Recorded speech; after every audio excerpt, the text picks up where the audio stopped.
Wargi Bandung kembali lagi di Ngariung, ngobrol anak negeri untuk Bandung. Bagi wargi Bandung yang belum menonton Ngariung episode sebelumnya, bisa langsung scroll dulu di YouTube channelnya Diskominfo Kota Bandung.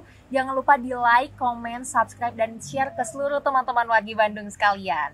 Nah, seperti biasa nih, Ngariung tentunya bakalan menghadirkan narasumber-narasumber yang keren-keren banget di Bandung, mulai dari komunitas, musisi, atlet, warga berprestasi sampai dengan OPD di Bandung.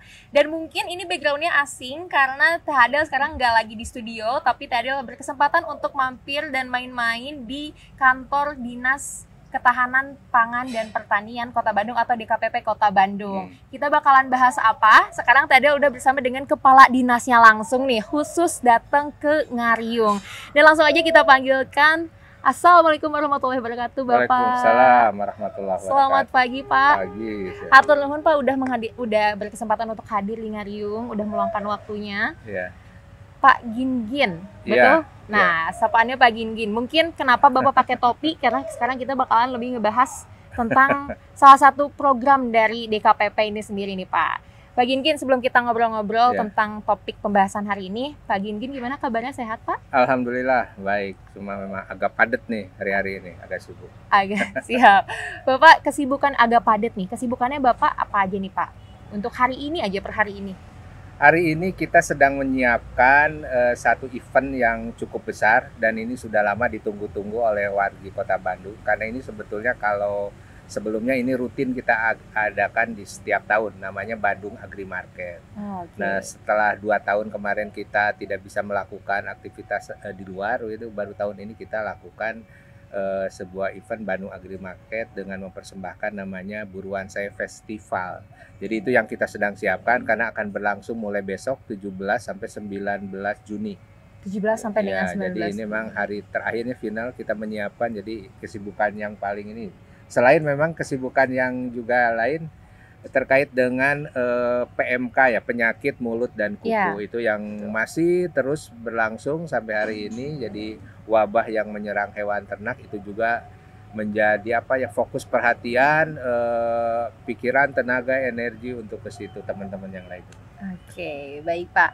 Nah, kalau misalkan wargi Bandung nih, Pak Gingin hari ini juga pakai kaos tulisannya Buruan Sae. Berarti udah ketahuan dong kita bakalan ngebahas tentang Buruan Sae juga. Tapi sebelum itu, Pak, mungkin ini kan sebagian dari wargi Bandung yang nonton Ngariung ini kan anak-anak milenial dan mungkin juga sebagian belum tahu apa sih DKPP karena kebetulan namanya juga baru ganti Iya. Sebelumnya Dispangtan. Nah, boleh dikasih tahu dulu, Pak, apa sih DKPP dan tupoksinya itu apa sih, Pak? Iya.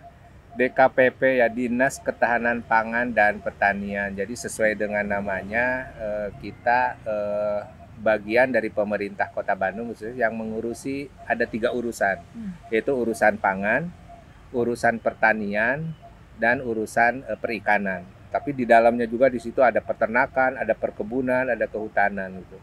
Dan yang kita geluti setiap hari bagaimana kita menyiapkan kebutuhan pangan untuk warga Kota Bandung, kemudian bagaimana mengendalikan, kemudian menjamin bahwa pangan itu, pertanian dan lain-lain itu bisa tersedia dan aman, sehat untuk bisa dikonsumsi oleh warga Kota Bandung. Itu secara umum yang menjadi tugas. Ya. Pak, nih kalau misalkan sekarang kan alhamdulillahnya kita juga Kota Bandung sudah di PPKM level 1 ya, Pak ya. Mungkin juga ini mempengaruhi kegiatan pertanian ataupun peternakan, apalagi sebentar lagi kan akan kurban, mungkin juga kebutuhan hewan ternak juga meningkat gitu ya, Pak ya. Nah, dari Bapak sendiri nih, Pak, sekarang gimana sih, Pak, keadaan ataupun kondisi ketahanan pangan di Kota Bandung? Iya. Jadi kalau bicara pangan atau makan kan urusan perut ya. Betul. Urusan keseharian. Jadi apapun kondisinya itu pasti diperlukan. Apalagi dengan kondisi sekarang, COVID sudah mulai, kemudian juga kekhawatiran dengan krisis global, krisis ekonomi, ada perang dan sebagainya. Beberapa negara juga sekarang khawatir akan kekurangan pangan, termasuk Kota Bandung. Sebetulnya Kota Bandung boleh dibilang untuk bicara pangan itu dalam kondisi rentan. Kenapa? Karena hampir 97% pangan yang ada di Kota Bandung itu kita mengekspor, mendatangkan dari luar, dari mulai beras, daging, sayur, gitu, ikan dan sebagainya. Jadi begitu besar ketergantungan, bisa dibayangkan kalau suatu saat saja tidak ada distribusi atau penghasil memberhentikan, kita akan kekurangan. Betul. Nah, yang sekarang kita garap bagaimana kita membangun ketahanan pangan itu melalui kekuatan sendiri. Jadi warga Kota Bandung bisa berdaya dengan apa caranya? Dengan memanfaatkan pekarangan, lingkungan di sekitar pemukiman rumah untuk dibudidayakan berbagai jenis pangan yang kita kenal sekarang namanya buruan saya atau urban farming terintegrasi. Nah, itu penting supaya tadi ketergantungan yang tinggi itu tidak terlalu besar. Betul. Paling tidak kebutuhan rumah tangga keseharian itu bisa terpenuhi dari lingkungan, dari halaman sekitarnya. Itu yang kita sekarang coba lakukan. Oke, Pak. Nah, untuk buruan saya sendiri, kalau buruan tuh kan teras atau halaman ya Pak ya. Nah, sebelum masyarakat nih melakukan hal itu, sebenarnya DKPP ini hadir untuk masyarakat seperti apa Pak untuk mensosialisasikan buruan sayanya? Iya. Sama dengan dinas atau tugas pemerintah lain, tentunya tugas utama kita sebagai pelayan. Kita melayani masyarakat, bagaimana memenuhi harapan masyarakat, khususnya tadi di bidang pangan pertanian yang pada akhirnya bisa mensejahterakan. Nah, yang kita lakukan memang sebetulnya yang utama bukan membangun ketahanan pangan itu bagaimana, tapi bagaimana menggugah, memberikan pengetahuan, memberikan semangat, motivasi kepada warga untuk mau berdaya, kemudian dia mengoptimalkan kemampuannya untuk bisa membudidayakan sendiri. Nah, itu yang kita berikan sebetulnya. Jadi kita lakukan pendampingan, kita lakukan sosialisasi, kita lakukan pendampingan gitu untuk mereka punya pengetahuan, akhirnya punya kemauan, keterampilan untuk melakukan katakanlah buruan saya dengan memanfaatkan lingkungan pekarangan di sekitar. Dan ini memang konsepnya namanya betul tadi buruan, ya, jadi kita bagaimana memanfaatkan halaman sekecil apapun untuk bisa dimanfaatkan tadi berbagai jenis pangan yang hasilnya bisa memenuhi kebutuhan keluarga, ya syukur-syukur bisa memenuhi lingkungan gitu. Kebutuhan itu.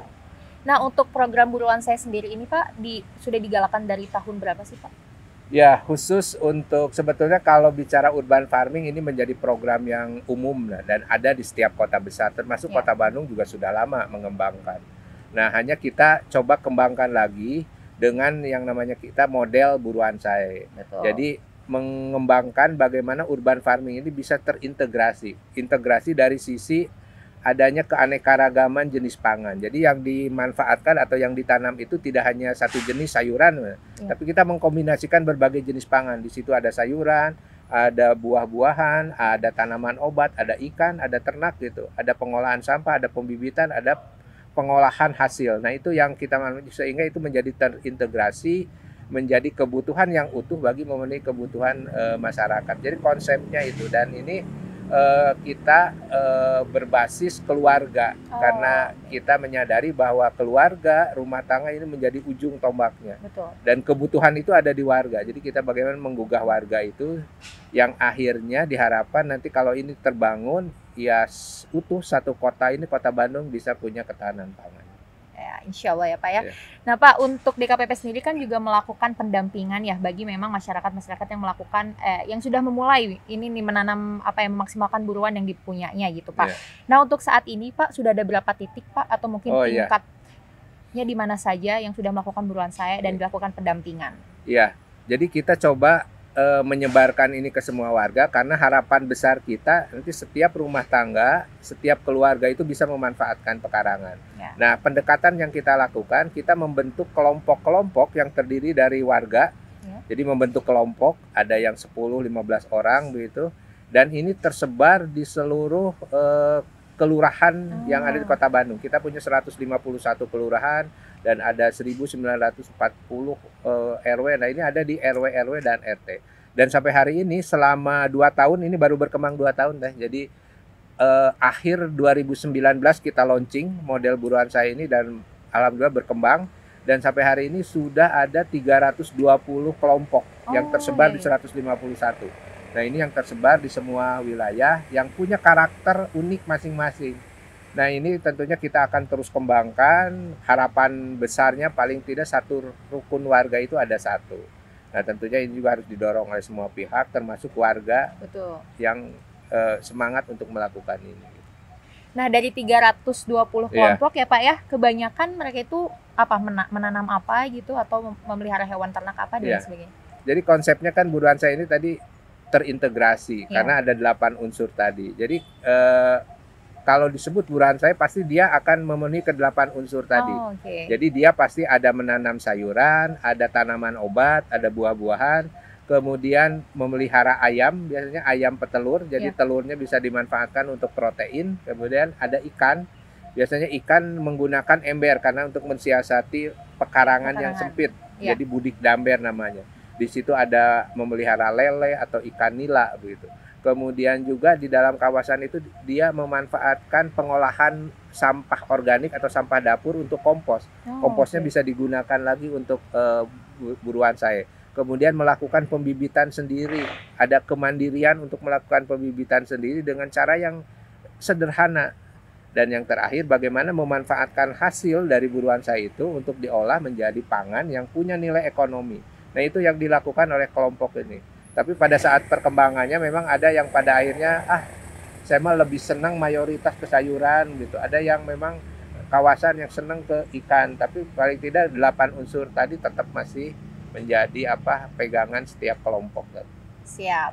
Nah, Pak, dari masyarakat sendiri kan melakukan juga memaksimalkan buruan yang mereka punya nih. Nah, setelah itu Pak, bagaimana sih langkah-langkah dari DKPP untuk melakukan pendampingan itu sendiri setelah mereka ini udah punya produk, tanamannya juga sudah mulai berkembang gitu. Nah, hadirnya DKPP itu seperti apa, Pak? Iya, jadi kehadiran kita dari dinas tidak hanya awal memperkenalkan, tapi justru dan ini juga yang menjamin keberhasilan ini bagaimana pendampingan kita itu saat berproses dan selanjutnya gitu. Jadi setelah diperkenalkan kita masih mendampingi bagaimana menanam, kemudian bagaimana membudidayakan, bagaimana pemeliharaan begitu sampai nanti setelah hasil bagaimana mengolah hasil itu semua didampingi. Bahkan kita sekarang menerjunkan tenaga-tenaga pendamping buruan saya yang itu setiap saat selalu mendampingi. Kalau bahasa kita pendampingan dari dinas itu pendampingan seumur hidup gitu. Jadi memang selamanya kita kita dampingi, kalau ada masalah kita selalu hadir, mereka juga selalu melakukan komunikasi. Jadi itu yang karena kalau bicara urban farming atau pangan ini kan harus dikelola dengan intent, harus ada perawatan. Nah ini memang perlu semangat. Nah, untuk menjaga semangat itu salah satunya kita terus-terusan secara intens juga melakukan pendampingan ke warga masyarakat. Betul. Nah Pak, apa aja sih Pak yang dirasakan, manfaat yang dirasakan sama masyarakat Pak, terutama sama yang 320 kelompok itu? Apakah ada cerita unik di balik buruan saya yang mereka buat Pak? Ya justru ini yang menjadi bagi saya menjadi sesuatu yang besar. Yang awalnya kita hanya berharap bagaimana memanfaatkan pekarangan untuk menghasilkan pangan yang bisa dikonsumsi sendiri, ternyata sekarang berkembang. Jadi budaya memberi, warga itu sekarang menjadi budaya besar kelompok. Jadi setelah panen itu mereka dengan senang hati berbagi. Ya itu juga budaya yang saya pikir hasil yang positif. Kemudian juga hubungan antar warga, antar masyarakat, apalagi bagi sebuah kota itu kan relatif katanya individualistis, susah gitu. Tapi dengan adanya buruan saya ini mereka lebih akrab, lebih dekat, hubungan dengan tetangga, dengan lingkungan lebih dekat. Kemudian ada yang unik, saya pernah menemukan di satu lokasi ada anggota kelompok ibu-ibu dan menurut keterangan bahwa beliau itu sudah terserang semacam penyakit kanker stadium 4 begitu dan sudah tidak bisa diobati. Tapi setelah dia aktif di buruan saya membantu menanam dan sebagainya, dia sendiri menyatakan, "Pak, sekarang saya lebih sehat, lebih segar dan lebih bersemangat." Nah itu mungkin juga itu bisa menjadi sesuatu yang positif dari buruan saya gitu. Betul. Dan banyak hal lah buruan saya sekarang menjadi tempat berkumpulnya warga, tempat wisata. Nah pernah ada negara-negara Eropa yang dari WWF kalau pernah ya dari organisasi lingkungan ya hadir beberapa kota dunia ke satu kelompok, ada di kelompok Kudi Asri. Itu mereka melihat karena mereka takjub gitu dengan lingkungan perumahan yang padat, kumuh, bahkan tidak punya halaman, tapi di situ terbangun kampung hijau begitu dan menarik, mereka bisa. Nah itu juga hal-hal yang dan terakhir setelah berjalan banyak ternyata apresiasi. Betul. Apakah itu namanya penghargaan tingkat lokal, tingkat provinsi maupun tingkat nasional, bahkan tingkat internasional nih. Kita diapresiasi oleh namanya Milan Urban FPAC ya, Iya, Food Policy Pact, Food ada Policy Milan Pact. Pact, itu organisasi kota-kota dunia yang concern terhadap pangan. Nah, Bandung diapresiasi karena berhasil membangun ketahanan pangan itu melalui buruan saya, dan banyak hal sebetulnya yang Betul. menarik. Iya, betul-betul Pak. Nah, jadi mungkin bisa dimulai juga dari tingkat keluarga ya Pak ya. Ya, Nah, ini mungkin juga bisa membantu perekonomian Kota Bandung sendiri ya Pak ya? betul. Keluarga merasakan sekali setelah mereka menanam, mereka mengatakan bahwa kita sekarang sudah berkurang untuk pergi ke pasar, paling Ya. tidak membeli sayuran. Mereka sudah bisa mencukupi sendiri sehingga mereka bisa menabung pengeluaran yang biasanya buat sayuran atau untuk hal-hal yang lain. Jadi memang itu positifnya. Kemudian yang kedua juga mereka bisa menambah ekonominya. Ya. Karena dengan mengolah, apalagi di masa Covid ini, buruan saya itu menjadi termasuk produk-produk olahannya menjadi favorit gitu. Ya. Karena mereka mengolah dari pangan segar, sayuran segar begitu ya, buah-buahan segar diolah menjadi makanan, yang minuman yang tentunya itu juga segar dan menyehatkan. Ini juga menjadi pendapatan tersendiri Betul. bagi masyarakat. Dan yang menarik juga pada saat panen nih sekarang itu, setiap panen satu kelompok itu selalu diserbu oleh warga atau oleh konsumen yang sudah tahu itu akan panen Ya. dan dibeli ramai. Jadi itu hal-hal yang unik dan pastinya juga bisa menambah ekonomi dan penghasilan keluarga. Betul. Nah Pak, tadi kan Bapak juga sempat mention ya nanti di KPP ini akan ada acara Buruan Fest gitu ya Pak ya. Nah, untuk Buruan Fest sendiri nih Pak, apakah ini adalah salah satu mediator untuk para petani kecil nih di Buruan saya untuk memasarkan produk-produknya atau seperti apa Pak? Ya, jadi kita ingin mengapresiasi nih kelompok-kelompok yang begitu semangat, inovatif, berkreasi, bahkan kalau kata saya itu di luar ekspektasi gitu, mereka berkreasi sendiri sehingga banyak kelompok-kelompok yang maju. Nah, kita ingin memberikan apresiasi dan ingin mempromosikan juga, memperlihatkan kepada halayak ini loh keberhasilan. Jadi kita buka atau kita selenggarakan satu ajang yang namanya Buruan Saya Festival, karena mayoritas memang banyak dari teman-teman dari kelompok buruan saya. Jadi segala hasil kerja inovasi mereka selama ini kita akan tampilkan dalam event itu. Ya, karena namanya Buruan Saya Festival, tentunya juga dengan event-event lain ini bagaimana pelaku pangan, pelaku pertanian yang ada di Kota Bandung yang sudah sukses, yang sudah berhasil, kita tampilkan semua di situ dengan sajian yang menarik. Bahkan sekarang yang lebih menarik lagi tidak hanya bicara pangan pertanian nanti, bagaimana mengkolaborasikan dengan budaya dan seni. Nah, ini juga yang menarik. Jadi ada nilai lain yang tentunya ini akan juga mengedukasi banyak pihak ya, terutama warga dan anak-anak lah, kaum muda lah gitu, yang selama ini mungkin tidak tahu bagaimana bertani apalagi di Kota Bandung. Nah, nanti di Buruan Saya Festival itu bisa dilihat. Oke, ini kayaknya bakalan jadi acara yang sangat besar ya Pak ya? Ya. Apalagi untuk masyarakat Kota Bandung.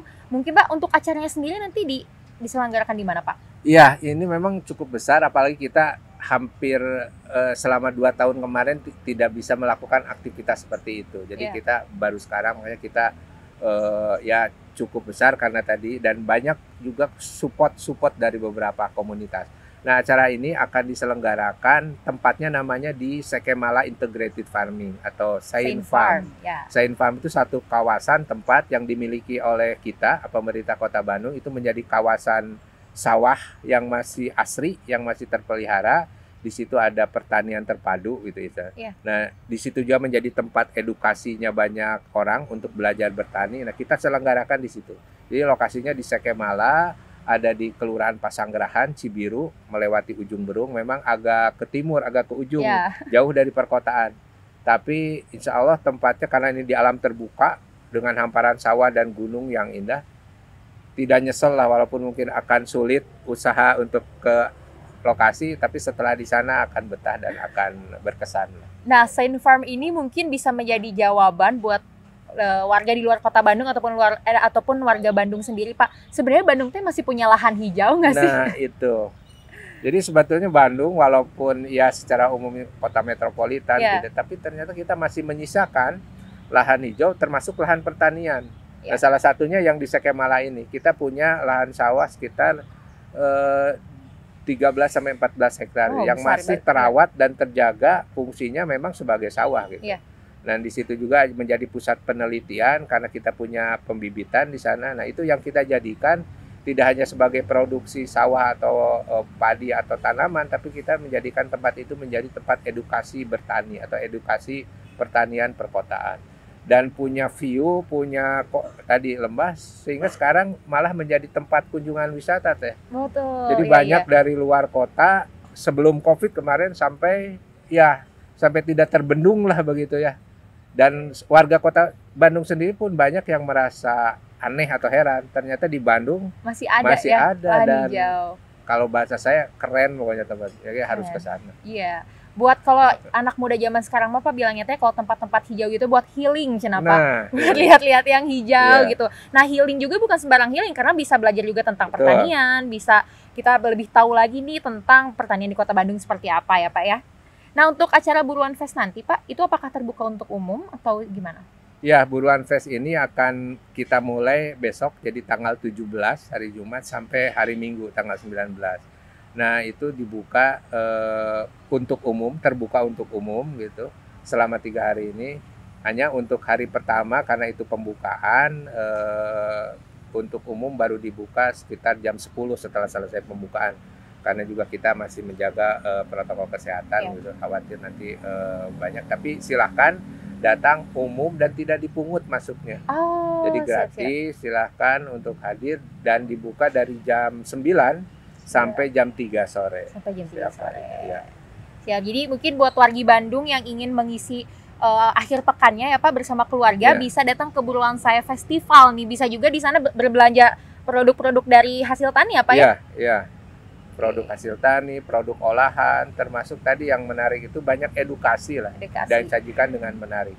Termasuk tadi yang ada sisi-sisi budayanya, seninya, kita banyak support dari komunitas seniman seni di Bandung yang secara spontan ingin juga menyemarakan kegiatan festival itu. Ya Pak, semoga acaranya sukses Pak. Semoga juga banyak wargi Bandung yang hadir dan akhirnya jadi tergugah untuk membuka buruannya sendiri, buruan sayanya sendiri di buruan sendiri nih Pak. Nah Pak, mungkin pertanyaan terakhir nih Pak, harapan Bapak Pak dengan adanya buruan saya khususnya untuk Kota Bandung seperti apa nih Pak? Iya, kita berharap bahwa warga Kota Bandung tidak usah berkecil hati, walaupun sebuah kota kita bisa juga menjadi produsen atau kita bisa menghasilkan. Kuncinya hanya semangat dan yakin. Dan kebanyakan ini yang sudah berjalan juga awalnya mungkin merasa pesimis, apakah kita bisa bertani di Kota Bandung, dan bagaimana ternyata setelah mencoba sangat mudah dan menarik lah, dan tidak akan bisa melupakan. Kenapa begitu? Karena saya pun melakukan di rumah itu. Jadi mulailah dengan lingkungan di sekitar rumah gitu ya. Kalaupun tidak punya tanah, lahan terbuka, gunakanlah barang-barang atau wadah-wadah bekas untuk media gitu. 2 atau 3 polybag atau 3 tempat nanam cengkeh dan secara kecil itu bisa menjadi sesuatu yang menarik, apalagi nanti dimanfaatkan dengan lingkungan gitu, pemukiman itu bisa, dan itu mudah. Dan secara fungsi kita dari Dinas Ketahanan Pangan dan Pertanian siap untuk mendampingi begitu ya. Kalau memungkinkan juga memberikan bantuan apapun yang bisa, pokoknya untuk bagaimana kita bisa membangun ketahanan pangan bersama-sama, kita akan support. Siap Pak. Nah mungkin itu harapan dari Pak Gingin nih Pak untuk Kota Bandungnya, dan Teh Adel berharap juga semoga kegiatan dari Buruan Saya ini, dari Little Movement yang dilakukan sama di tingkat keluarga, bisa membantu Kota Bandung khususnya untuk menghentikan kegiatan seperti ekspor gitu ya Pak ya. Jadi kita bisa menciptakan bisa mengurangi gitu ya Pak ya. Baik Pak Gingin, hatur nuhun pisan Pak udah berbagi nih sama wargi Bandung. Jadi wargi Bandung gak usah bingung lagi weekendnya mau kemana, tinggal datang aja ke Buruan Saya Festival, ada di Saint Farm di Bandung Timur. Nih wargi Bandung bisa sekalian healing dan juga bisa membantu para pelaku petani kecil-kecilan ya untuk bisa mengembangkan usahanya juga. Nah mungkin segitu aja ngariung episode kali ini. Wargi Bandung, Tante Adel mengingatkan wargi Bandung, walaupun sekarang kita sudah memasuki PPKM level 1 di Kota Bandung, tapi wargi Bandung juga sebaiknya tetap menerapkan protokol kesehatan dan juga menjaga kesehatan tubuh supaya kita tetap bisa bahagia nih di Kota Bandung. Baik, segitu aja ngariung kali ini dan sampai jumpa di ngariung episode selanjutnya.